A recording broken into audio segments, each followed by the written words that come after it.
how should farmers and other people involved in agriculture be guided by people like you who know everything about climate change?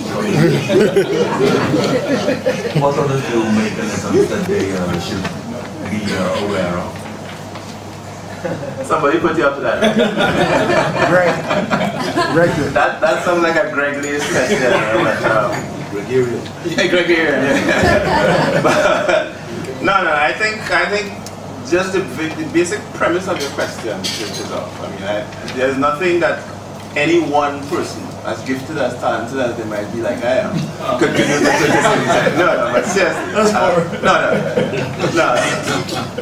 I think we approach it from the wrong way if we think that it's a matter of fixing. This is not about fixing. I know that we had a session on redesigning and retrofitting, but it implied that what we had is working, has worked, needs some tweaking maybe, but we don't need experts telling us what to do. This whole topic of growing green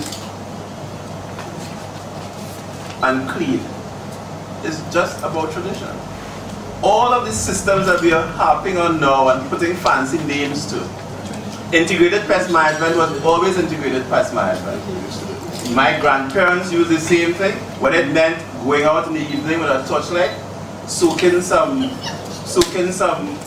grapefruit skins and following it to the nest and getting some hot water and pouring it into the nest. We all knew how to produce green and clean. What happened to us is that we were asked to make this transition into commercial farming, using a model that was developed elsewhere, using seed that was grown and produced elsewhere as part of a system. So that I'm always flabbergasted by the people who keep saying now that they're going to go organic and use seed that has been bred for a traditional type system. I mean, it's just crazy. So that this whole business about growing green and growing clean is just about going back to roots, really and truly, but with a true scientific basis behind it. We did a lot of stuff before that we really didn't know, because there's always this disconnect between technology and science. There are some technologies that were developed long before the science was understood, and there are some scientific principles that we haven't applied proper technology to as yet. And what has happened is that a lot of the things that we did traditionally, almost by rote, had solid science behind it. What we are called upon to do, and what people like me are called upon to do these days, is to almost reinvent the science, to tell people about the science behind what they're doing as to why those technologies work.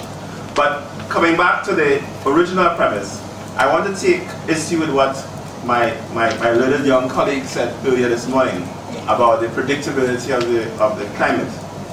When you're talking about 3 and 4 months, we're talking weather. You're not discussing climate. Climate isn't discussed in 3 and 4 month intervals.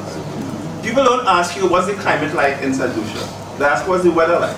Climate evolves over a long period of time. And I'm not giving it's not an argument. The thing is, I sat with Adrian at fora all over the world where we're talking about the implications of this weather variability, climate variability. It matters not what you call it, you know.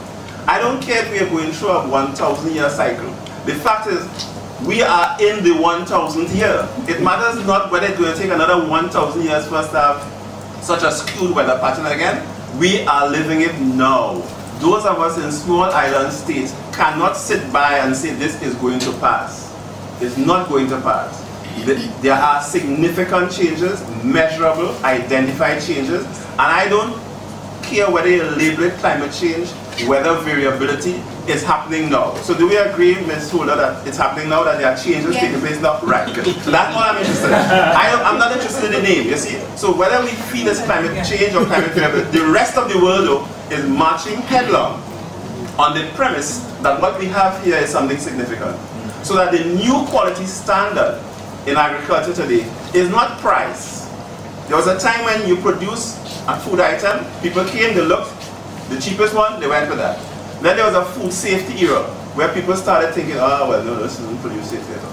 Now, even though it's affordable and it's safe, People are interested on the carbon footprint.